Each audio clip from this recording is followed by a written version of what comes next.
It's time for truth. It's time for truth. It's time for truth. It's time for truth. Then, can you explain us the most important conclusions about this book? The psychiatry book? Yes. Yes. I have studied psychiatric research for 9 years now, and I have studied it very carefully, and I have dug very deeply into the literature. And when you dig very deeply, the skeletons come up. The buried skeletons come up of the ground, you know. There are so many things that have been hidden. And some of the things that have been hidden are many of the deaths that psychiatric drug cause. Often the drug companies omit suicides and other deaths from their clinical trial reports that they publish. So psychiatrists and other doctors don't know how dangerous psychiatric drugs are because they cannot trust the published literature. Most of the research is done by the drug companies that have a huge interest in hiding serious harms of their drugs. I have come to the conclusion that the way we use psychiatric drugs does far more harm than good. We use them far too much. We kill many people and we cripple many people. We create permanent brain damage with many of the psychiatric drugs so that people have difficulty coming back to a normal life. And it would be far better if we use psychiatric drugs very little. At most only 2% of what we use today. And since it is impossible to ever make doctors come down to this level where they use these drugs so little that they do more good than harm, that cannot be done because you have the drug industry that is very wealthy and it lies about its drugs all the time, both in marketing and research. And then you have the financial incentives and the dream about a quick fix. I have a problem. I'm depressed. I have an acute psychosis or whatever. Oh yes, here is the pill that will cure you. And what's the solution for this? Which is wrong, because psychiatric drugs cannot cure anybody. They can just make the symptoms a little less annoying. They don't cure anybody, just like alcohol doesn't cure anybody. But it can make you a bit more happy, okay? It's very much the same. So, since it is impossible to train doctors into using psychiatric drugs very little and mostly in acute situations and when the patients ask for it, then I've come to the conclusion it would be better for humanity if we took all the drugs off the market. That would be better. We would have a healthier population and they would live longer. We wouldn't kill so many people. But of course this is a controversial view, but it's based on science, the best science I could find. So the whole field of psychiatry is very strange. We harm so many people with these drugs.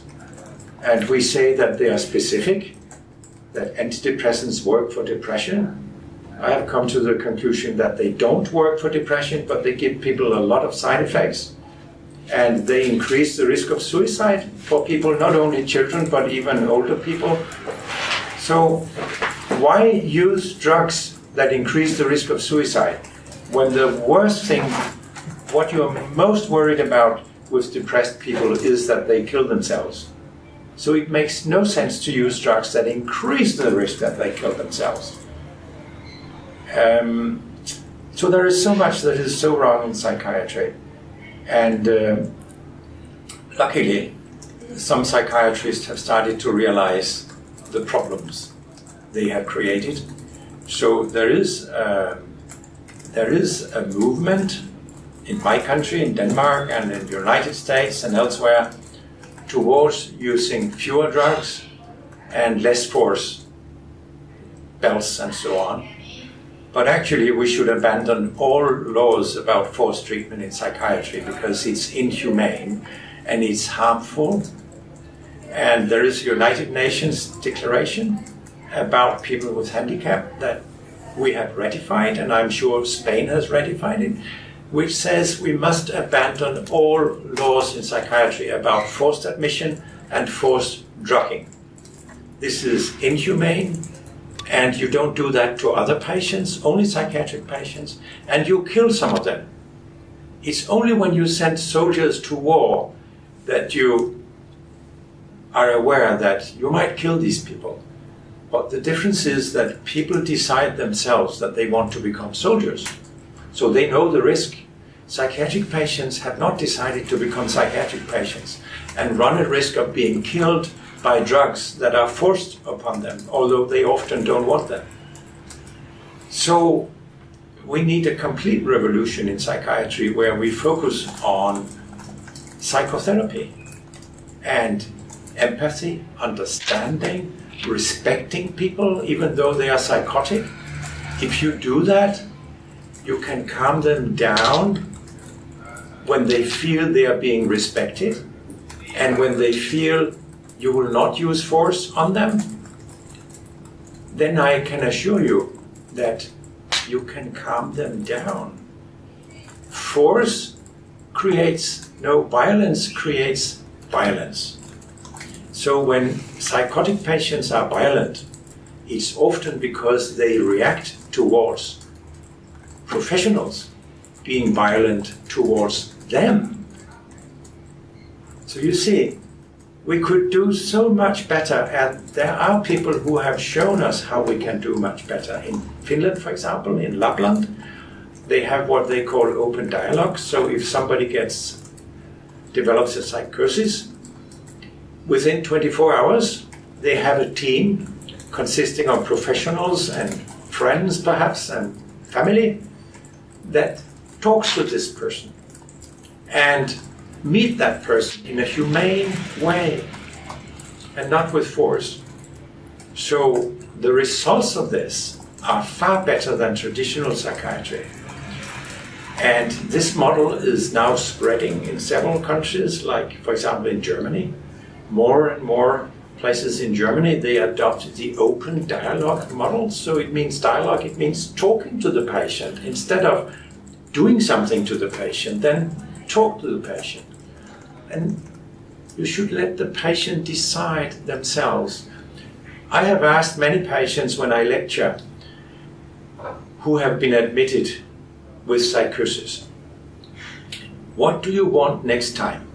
If you get a psychosis again, a benzodiazepine or an antipsychotic drug? All of them have said, a benzodiazepine, please. And you know why? Because they are not so toxic as antipsychotic drugs. And they actually seem to be a little better if you want to calm people down. So why not use benzodiazepines? So in my country, actually, at some wards, people do get benzodiazepines when they come with an acute psychosis. But not always, but we are sometimes, but they should decide for themselves. That will help them heal, that they are part of the process, rather than the psychiatrist becoming their masters. They should be the masters of their own life, just like you and I am the masters of our life. That would create a far better psychiatry. And it would even be more attractive to be a psychiatrist, because the psychiatrists don't like using force. You know, nobody likes it, so why do we have it? It's not very nice to be like a policeman. And you cannot come then later and say, oh, now I put you in bells, so I was a bad cop. But now let's have some positive interaction. Now I'm a good cop. I mean, you can't do that. The patient will be skeptical. When will I be put in bells again? Or get an injection of something?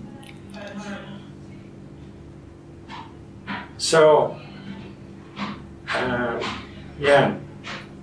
It's very depressing what is going on in psychiatry. I've come to the conclusion we shouldn't use antidepressant drugs at all for anybody. Because if you ask the patients, they tell you they don't work. It's only the psychiatrists that say that they work. And, for example, one of the most common side effects is that half of the people who had a normal sex life get their sex life disturbed when they get antidepressant drugs. It can be lack of libido, it can be even impotence for the man, or no ejaculation at all. And isn't it strange that these pills are called happy pills when they destroy your sex life? They should be called unhappy pills. I mean, who wants to get your sex life destroyed? Nobody. So it's amazing what money and marketing and lies can do to people. They believe in all this nonsense, that these drugs are good for them. They are not.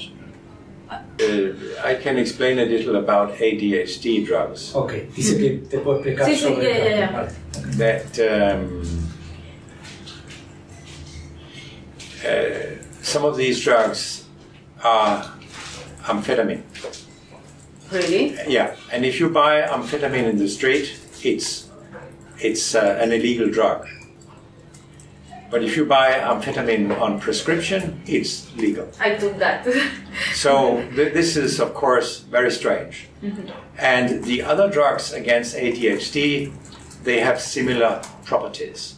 So it's like giving children and adults a narcotic on prescription. This is what ADHD medicine is about. And I find this rather horrible.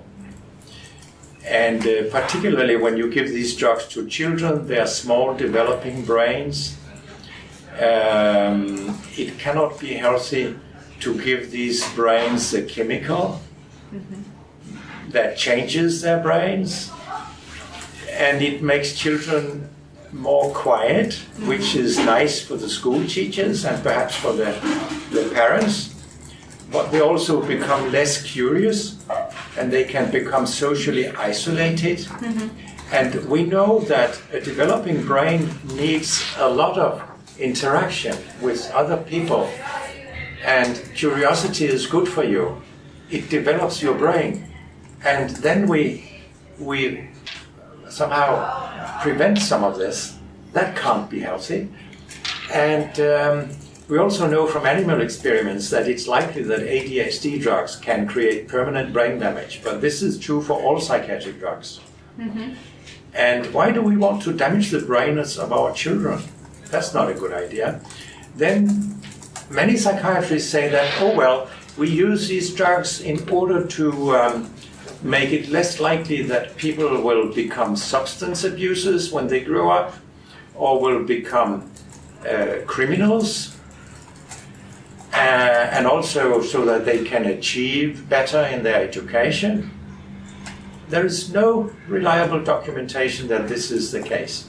And the only large trial that has a long follow-up, an American trial, actually suggests the opposite.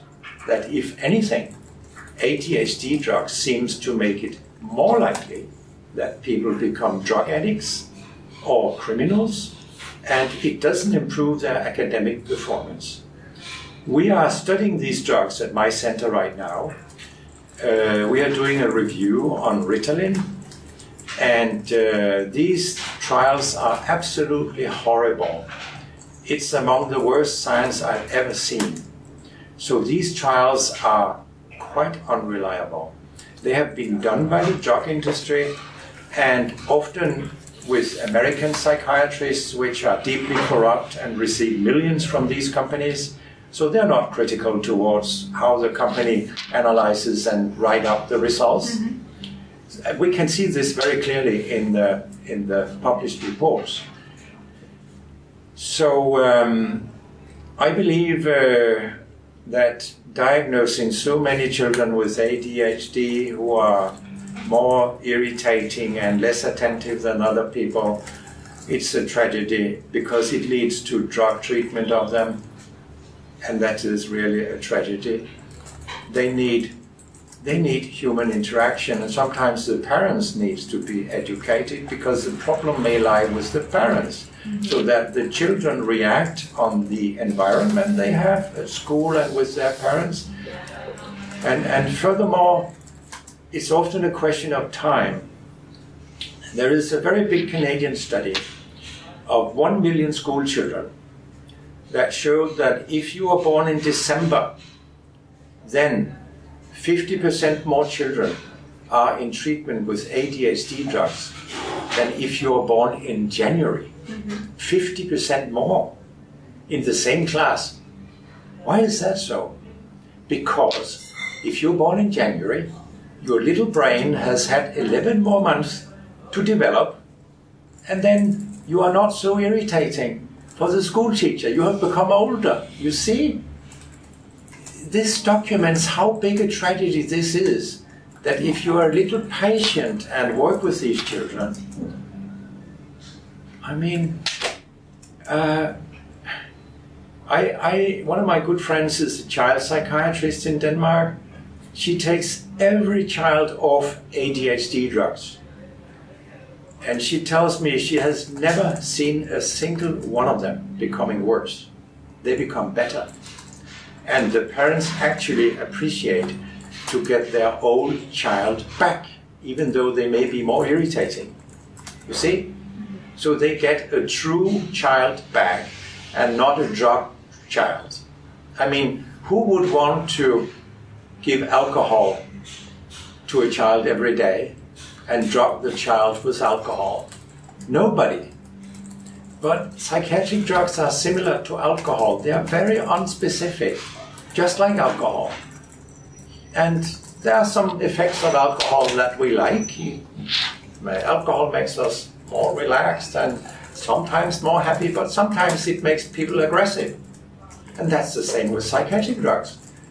ADHD drugs, antidepressant drugs, antipsychotic drugs all increase violence. And so that's similar to alcohol. And antidepressant drugs have been involved in many school shootings in America, but it's very little investigated.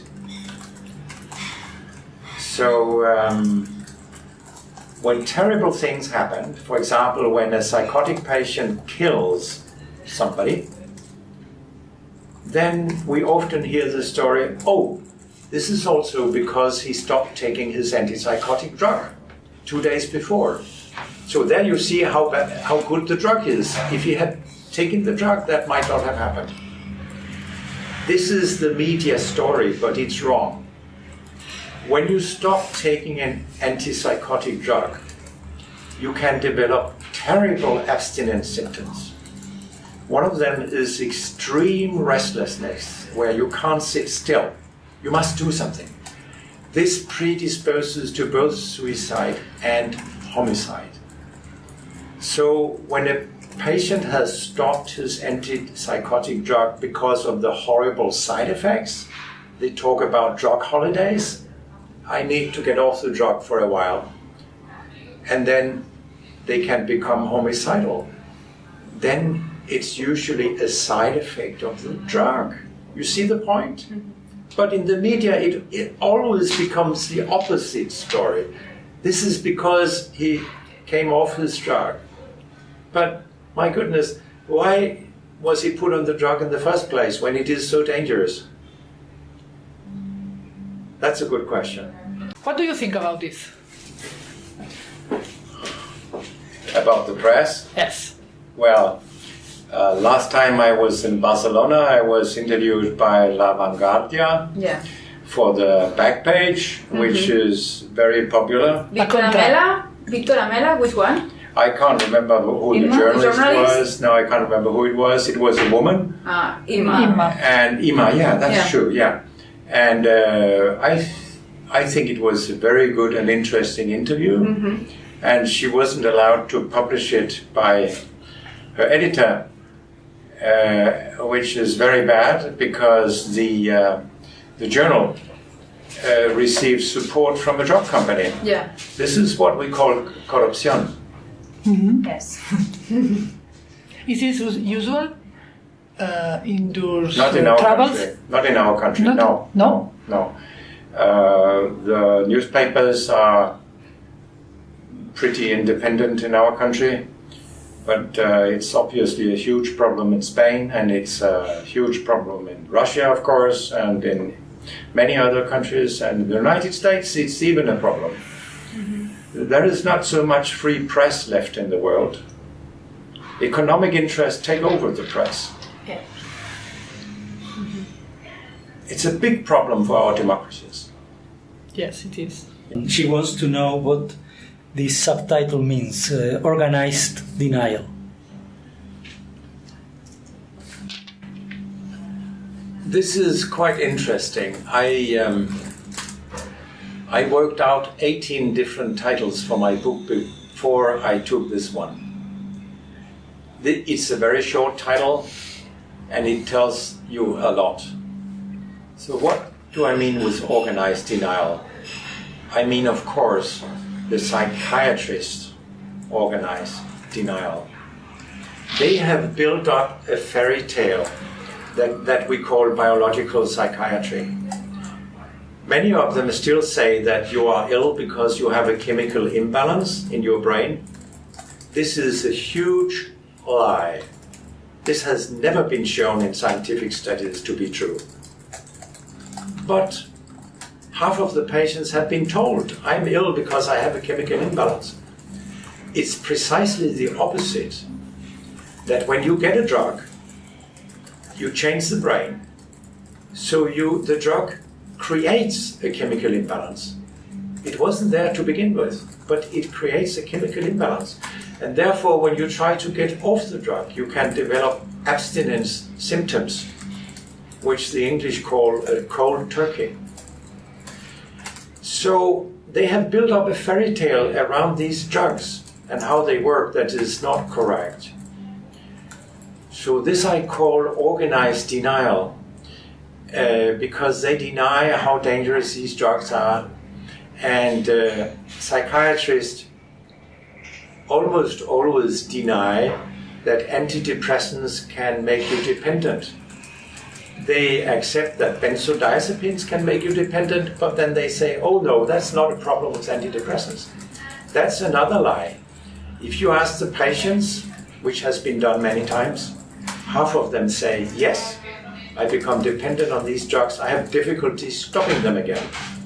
And I had a PhD student that compared benzodiazepine symptoms with antidepressant symptoms when you stop. They were very, very similar. So yes, that's another example of organized denial. They don't accept this, and why not? Because it makes it more difficult to be a psychiatrist if you give out antidepressants to so many people and then you make them drug addicts, basically. That's not very good. So then it's easier just to close your eyes and deny that people become dependent. Then you have a devastating denial. I have met many influential psychiatrists who write in newspapers and in scientific articles that when you give antidepressants to children, you reduce their risk of suicide. The randomized trials show the opposite. You increase the risk of suicide. Drug authorities warn all over the world against using antidepressants for children because they increase their risk of suicide. Okay? So in my view, it should be forbidden to give antidepressants to children. Some children kill themselves because of the drugs. Now, many influential psychiatrists say the opposite, based on very, very bad research. They don't want to accept that these drugs should not be used in children. I think you can understand why I call this organized denial. She wants to know how we got this far and why are psychiatrists accepting the situation. I have asked myself many times, how has it been possible to create what looks to me to be the worst drug disaster ever Because of money. in human history? How has this been possible? But yeah, follow the money. There is an incredible amount of money in diagnosing many normal people who are sad because their sweetheart just left them, their mother died, they fail an exam, they have marital problems, then they are sad, and then they get a diagnosis of depression they should never have had, and then they are treated with these drugs. It has a lot to do with money and the enormous power of the drug industry that is so wealthy. But there are also financial incentives for doctors that are very unhealthy. If you just renew a subscription for a patient who gets an antidepressant drug, it can take you 2 minutes. But if you want to taper off the drug in that patient, it can take months because of the abstinence symptoms. And very few psychiatrists know how to do this. And when the psychiatrists try to stop a drug, they usually do it far too rapidly. It's very common that they lower the dose by half, only 50%. That's far too much. Then the patients become abstinent, some of them. These abstinence symptoms can be depression. Okay? It's not a true depression, it's abstinence. Then the psychiatrist reason, oh, you still need the drug because now your depression came back, so I will give you the full dose again. And they won't do it again, you know? So they don't know enough about the drugs they're using, the psychiatrists. They don't. And they have this financial incentive that if they decide to use psychotherapy, it may take an hour, but they can have a lot of patients in an hour where they just renew the prescription.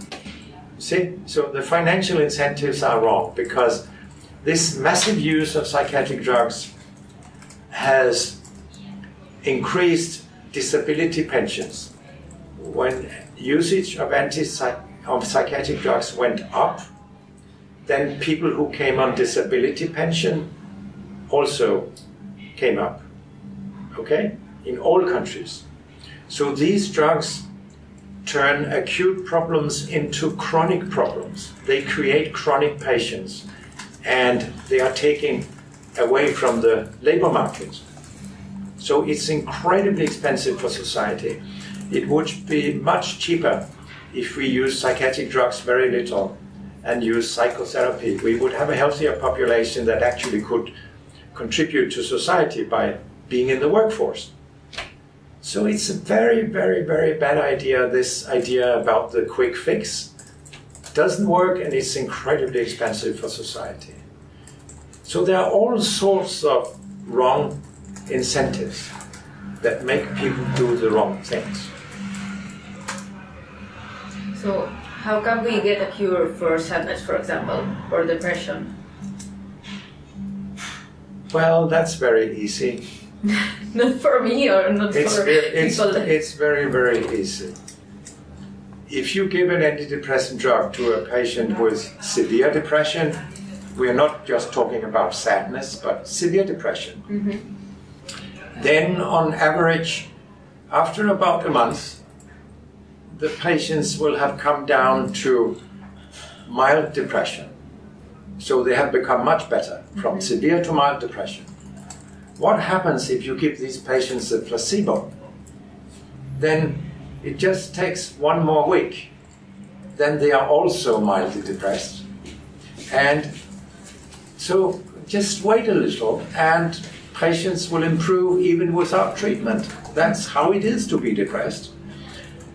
And these trials are biased because they are done by psychiatrists that are paid by the industry to do them. Mm-hmm. And they are not adequately blinded because these drugs have side effects. So in many cases, both patients and doctors know that you get an active drug and you get placebo, and then the psychiatrists exaggerate the effect. That's very human. So if you put something into the placebo that also gives people side effects, so that they don't know who got a drug and who got a placebo, then there is no effect of antidepressant drugs. It's gone. But do you think it's something for DNA, like another thing, that you have a pathology because you're DNA? No.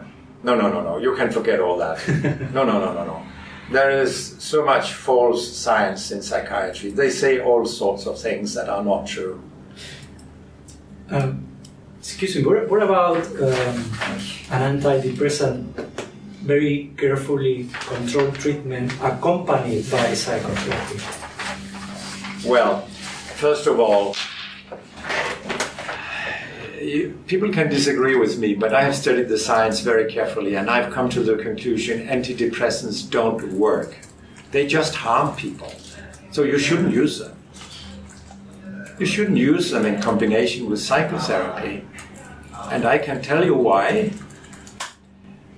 Antidepressants do have some effects. For example, they ruin people's sex lives. So they do have some effects. And they can actually make some people euphoric so that they become more happy. But then the psychiatrist may say, oh, now you have become bipolar, because now you're not only depressed but also sometimes manic. But this is a side effect of the drug. So that's wrong in many cases. Now, if you want to help people with a depression by psychotherapy, then it is not a good idea first to numb their feelings, because that's what antidepressants do. They feel less, both less happiness and less sadness. They feel less, okay? Yes. And psychotherapy has a lot to do with working with people's feelings. Often people's feelings go wrong when they become psychiatric patients. It has a lot to do with feelings that people react on in a not very good way, or thoughts that they react on in a not very good way. You can work with that with psychotherapy, but not so well if you first numb the patients. I mean, if you want to use psychotherapy, you don't ask people to drink half a bottle of vodka first, do you? That would be crazy, because then, well, the patient will not be so receptive because the patient is drunk. So if you try to think in the same way with drugs, why would you do that? It doesn't make sense.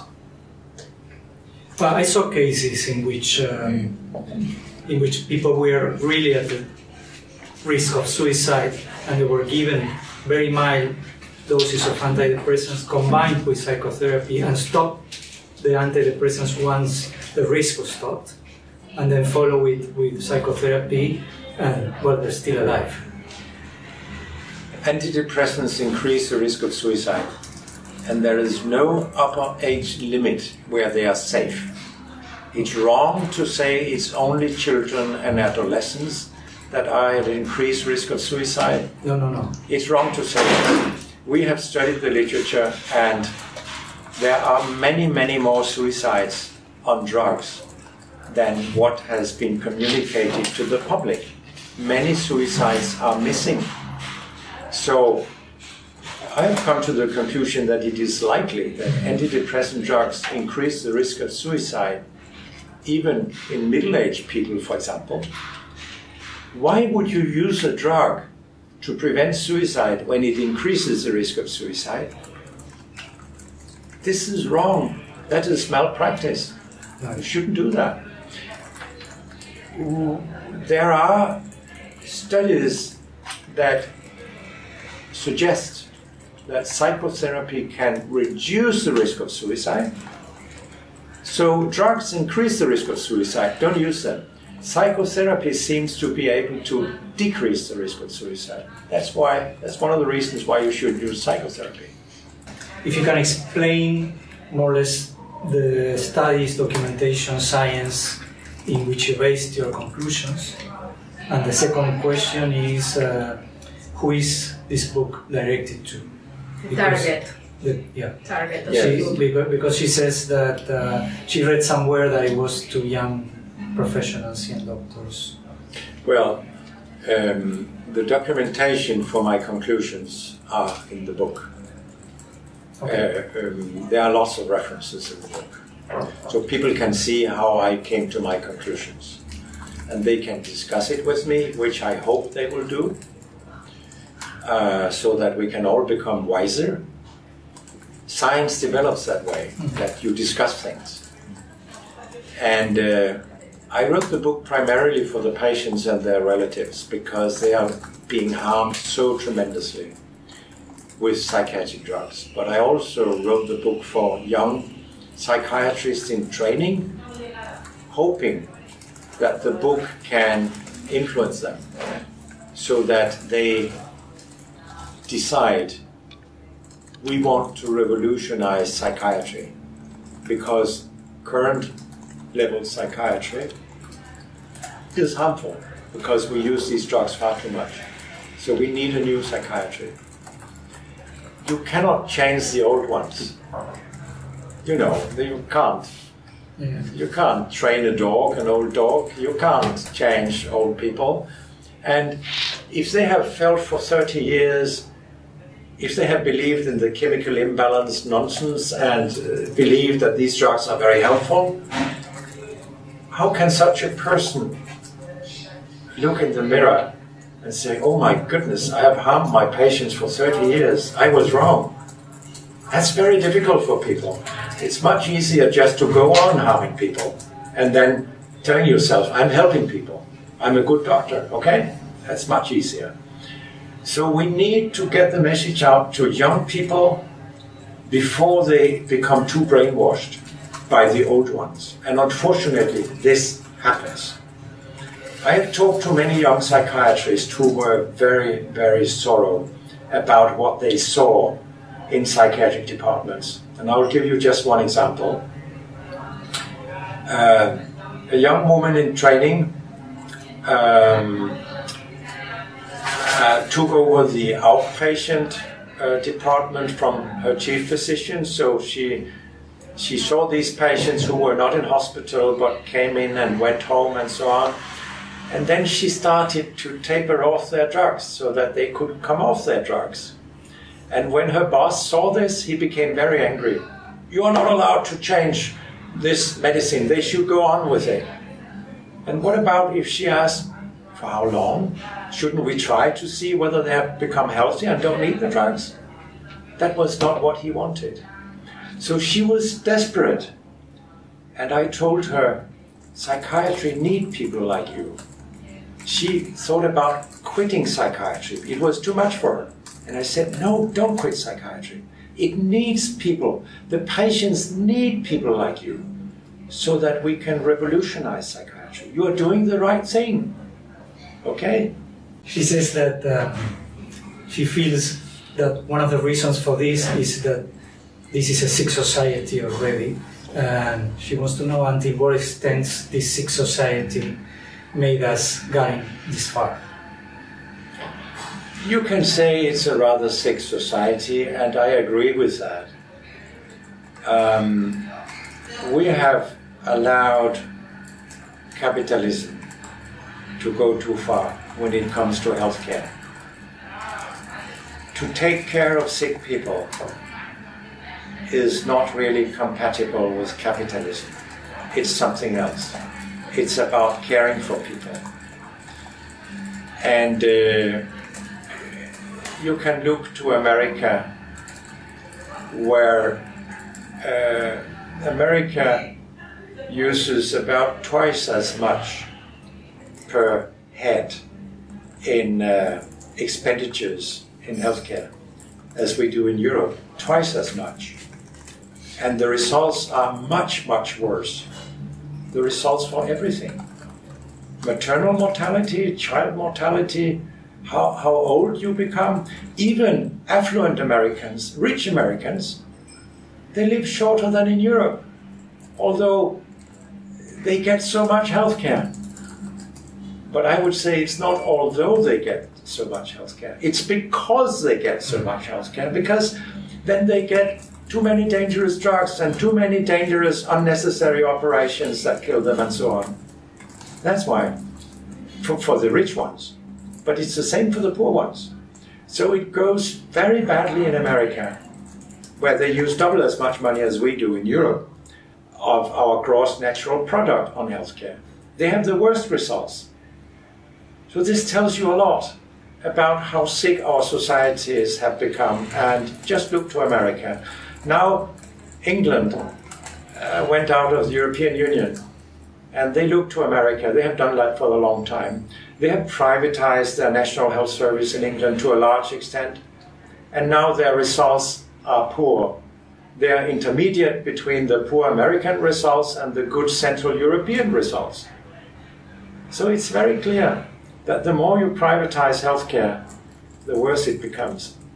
This is a public thing, to care about other people. It's not a capitalistic thing. Yeah. And how can we reverse it? No, well, this process. by working in the opposite direction.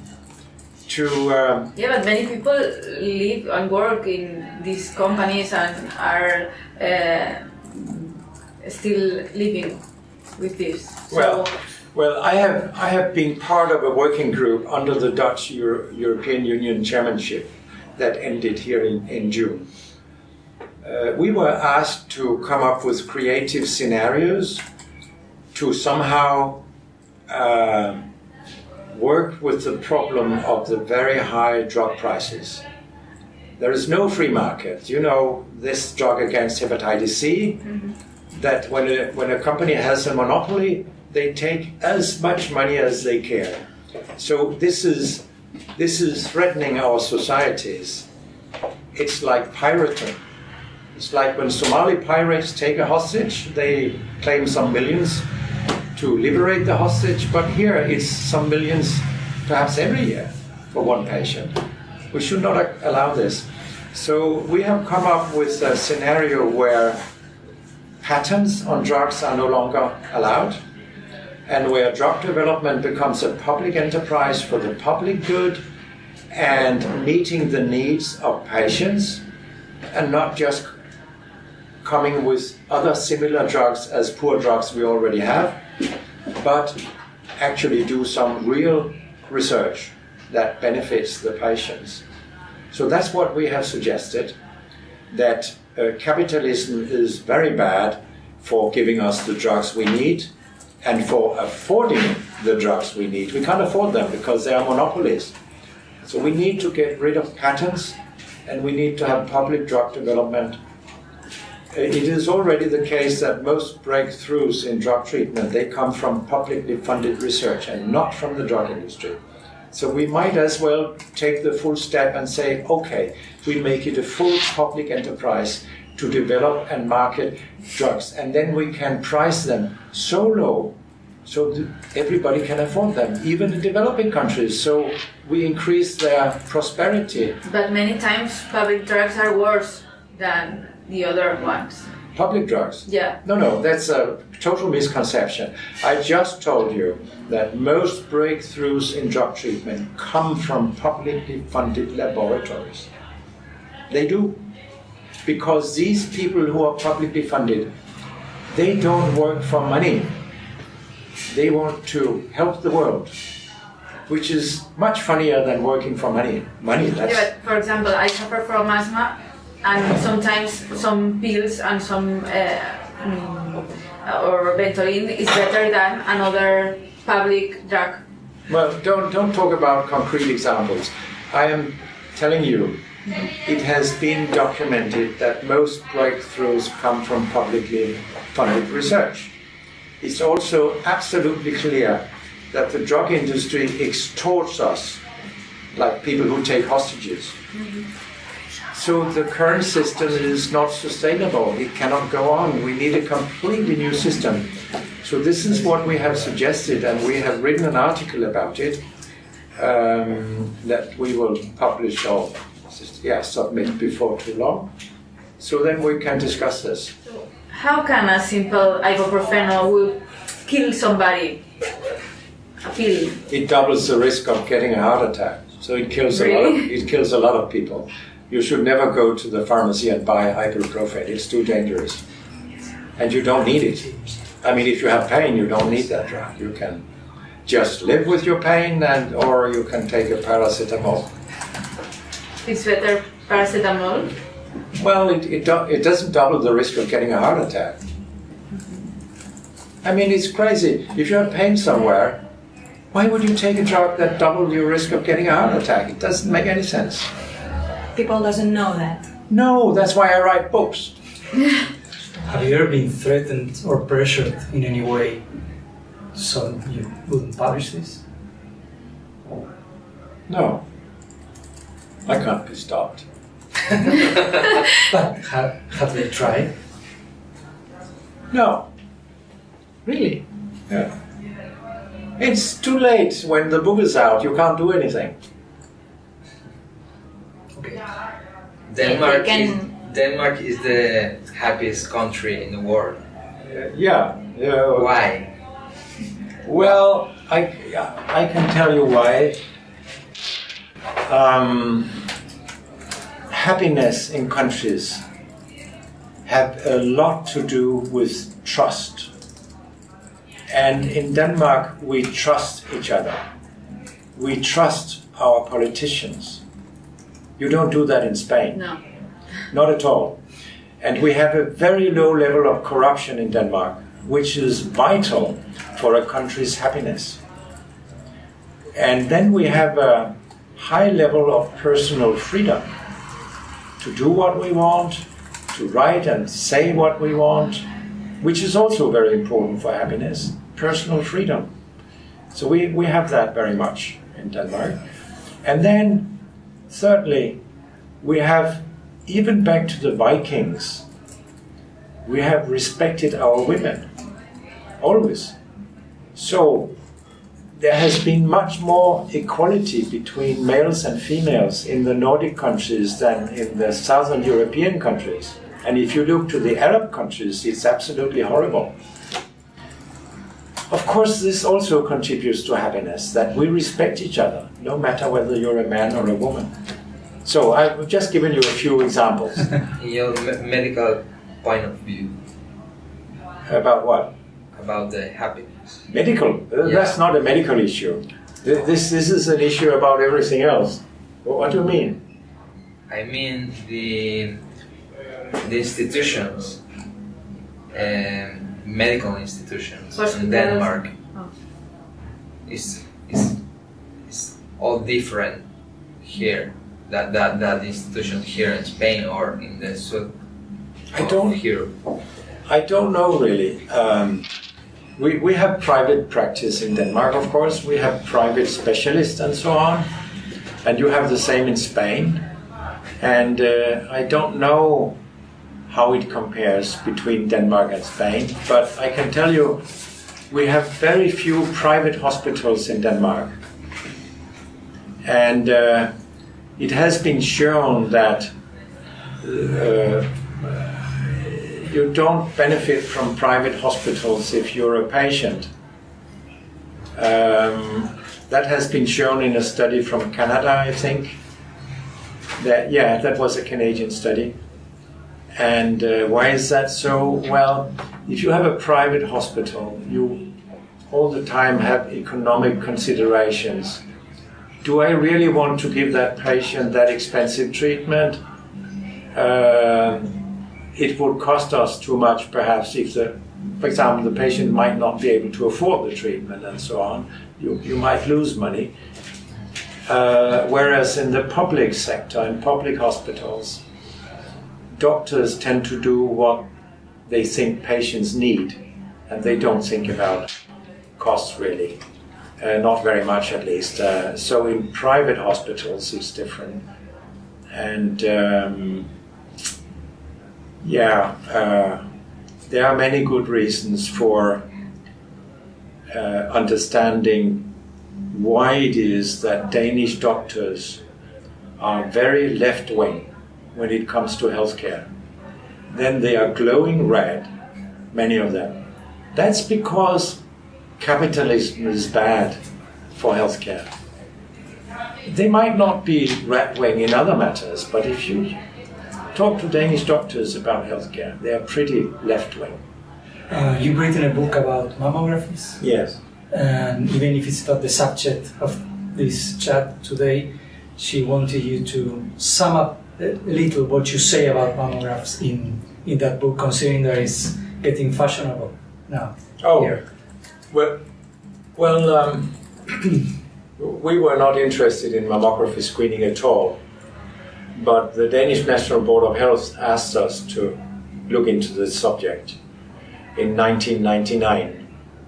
And we looked at the randomized trials and concluded that maybe mammography screening did more harm than good. Or maybe it did more good than harm, but we didn't know at that time.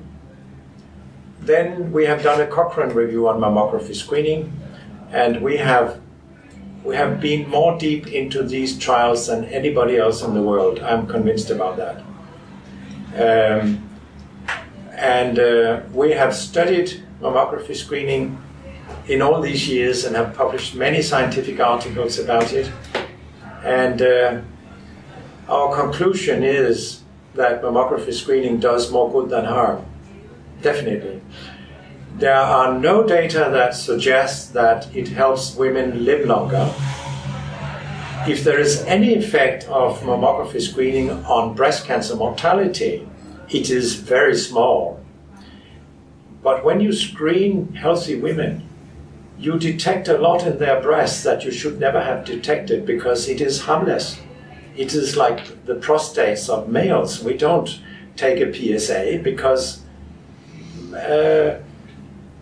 more than 60% of males at my age have prostate cancer, but don't find it. Don't find it. I mean, most of it is innocent. It won't kill us. It's the same with breast cancer. So when you screen for breast cancer, you find a lot of harmless cancers, but you cannot distinguish between whether it's dangerous or harmless. So you treat all of them. And when you treat harmless breast cancers with radiotherapy, you kill some of the healthy women because they get heart disease or they develop new cancers because of the radiotherapy. So if you save a few women from dying in breast cancer because of breast screening, then you kill a similar number of healthy women. So there is no survival benefit. But there is a lot of harm. If you go to screening for 20 years, for example, 1/4, or in some countries 1/2 of the women will get at least one false diagnosis, which means that they get a message, we don't know what it is, but it might be cancer, it might not be cancer, you need to come back, we will take new pictures, or we will do a biopsy or whatever. This has big effects on women, psychologically. Even 3 years after they got a false positive diagnosis and was told it wasn't cancer, you can be happy, there's nothing. Even 3 years later, they still worry, well, maybe they were wrong. Maybe I do have cancer. So if you add these psychological side effects to the fact that it doesn't help people live longer, then it's inevitable that mammography screening is harmful. You cannot come to any other conclusion. So I published a paper maybe 2 years ago where I concluded that mammography screening should be stopped. It's harmful. And some well-educated women, they realize this. For example, the editor of the British Medical Journal, Fiona Godley. I gave a talk on mammography screening in Oxford a couple of years ago for 800 people from the whole world and explained to them why it was harmful. And to my big surprise, I didn't get one critical question from the audience. They asked me, what should we then do? What should we then offer the women? And I said, nothing. Do you know the tune? Don't worry, be happy. We don't offer males anything. We don't tell them to get a PSA screen because it's harmful for them. It's the same with women. Be happy. Should not offer them anything. It's only because you have been brainwashed for 30 years into believing mammography screening is good for women, that you feel, oh, if we don't use mammography screening, we must offer them something else. Forget about it. And then Fiona Godley, she was chairwoman. She told the whole audience, I got my first invitation for mammography screening recently, but since I know Peter's research very well, I declined. So it's out on YouTube. But it helps to prevent, maybe. The part of the woman that has this disease may help to survive. No, I just told you that there's absolutely no science that suggests that women live longer if they go to mammography screening. I also told you that if it saves a few lives, it is very few lives, and it kills as many because of overdiagnosis and overtreatment. So it doesn't do any good. I'm sorry, but that's what the science tells me.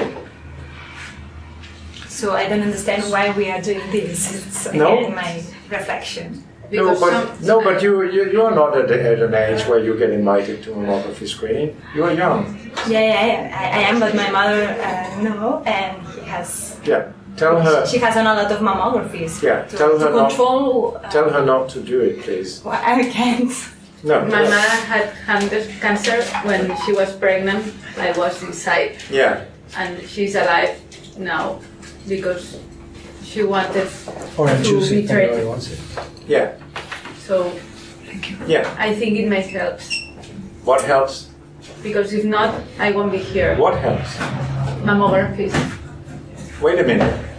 If you have a suspicion of cancer because you take a shower and you see something you haven't seen before, of course you get a mammography. That's part of the diagnostic tools. Mm-hmm. But mammography screening is another issue. It's harmful. You just shouldn't do it. It should be stopped in all countries. Very easy. Only controls, not mammographies in general. But I'm talking about, it's not preventing anything. I'm talking about mammography screening. Mm-hmm. And mammography screening cannot prevent breast cancer. It just detects breast cancer, and it detects far too much breast cancer. So it's not prevention. It's wrong to use the word prevention. Mm-hmm. It has nothing to do with prevention. You see, the whole semantics is seducing. Mm-hmm. I know that people call it prevention. It's not prevention to detect a cancer. How can that be prevention? It's not.